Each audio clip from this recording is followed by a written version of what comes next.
यहाँ पे हम बात करने वाले हैं कुछ की डेवलपमेंट के बारे में, स्पेशली जो मिसाइल्स हैं जिन्हें DRDO ने डेवलप किया है उसको लेके हम बात करेंगे। अस्त्र और प्रलय की हम बात करने वाले हैं। अस्त्र मार्क 1 के बारे में अभी प्रधानमंत्री का जो इंडोनेशिया दौरा हुआ था तो वहाँ पे जो एक नया डेवलपमेंट है कॉन्ट्रैक्ट को लेके, अस्त्र मार्क 1 के एक्सपोर्ट कॉन्ट्रैक्ट को लेके वो सामने था, जहाँ पे जो इंडोनेशिया है वो अस्त्र मार्क 1 को प्रोक्योर करना चाह रहे हैं। उनकी जो रिक्वायरमेंट है उसमें अस्त्र फिट हो रहा है। तो अस्त्र के साथ साथ जो ब्रह्मोस है वो वहाँ पे एक्सपोर्ट होने को है।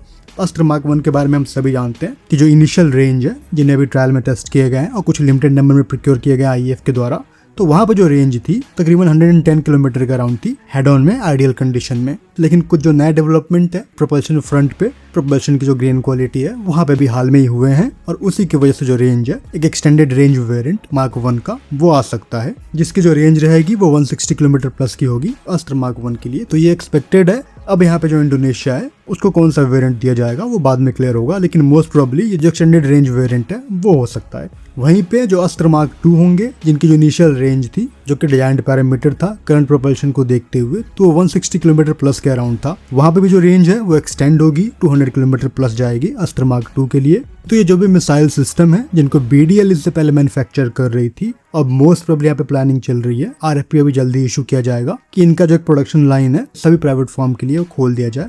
यहाँ पे उम्मीद ये की जा रही है कि जो अस्त्र मार्क 2 होगा उसके जो 700 मिसाइल्स हैं वो प्रोक्योर होते हुए दिखेंगे IAF के द्वारा। तो उस पॉसिबिलिटी को देखते हुए जो RFP वो इशू किए जाएंगे प्राइवेट फॉर्म्स को, क्योंकि दूसरी तरफ जो डिमांड है भारतीय मिसाइल की वो ग्लोबल डिफेंस मार्केट में बढ़ रही है और उसको देखते हुए जो सेपरेट प्रोडक्शन लाइन है प्राइवेट फॉर्म के लिए वो वहाँ पे उनको दिया जाएगा।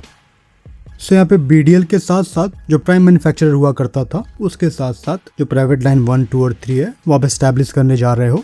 सो जो इससे बेनिफिट है टाइम पे डिलीवर करने को लेके हो, जो प्रोडक्शन का नंबर है उसके कंट्रोल को लेके हो, तो वो सब चीज़ यहाँ पे कमांड हो सकती है। और साथ में ही जो मैन्युफैक्चरिंग क्वालिटी है वो बढ़ जाएगी, मैन्युफैक्चरिंग में जो इनोवेशन है वो बढ़ेगा और जो प्रोडक्शन एफिशिएंसी है वो भी यहाँ पे बढ़ेगा। तो जो बेनिफिट है भारत के प्राइवेट फर्म को, स्पेशली L&T, TSL या फिर BFL को, वो यहाँ पे जरूर होगा। हालांकि जो कंपनी है वो ऑलरेडी मिसाइल को मैन्युफैक्चर कर रही है, कई सारे मिसाइल्स को, लेकिन यहाँ पे जो कंट्रोलिंग स्टेक होगा वो फुल यहाँ पे कमांड कर रहे होंगे।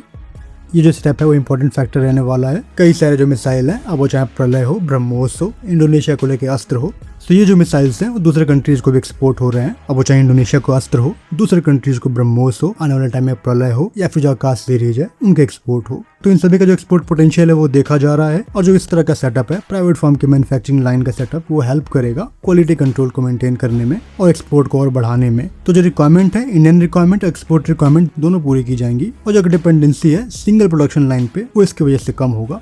होपफुली जो इम्प्लीमेंटेशन है वो जल्द होते हुए दिखेंगे। फिलहाल इस वीडियो में इतना ही। जय हिंद।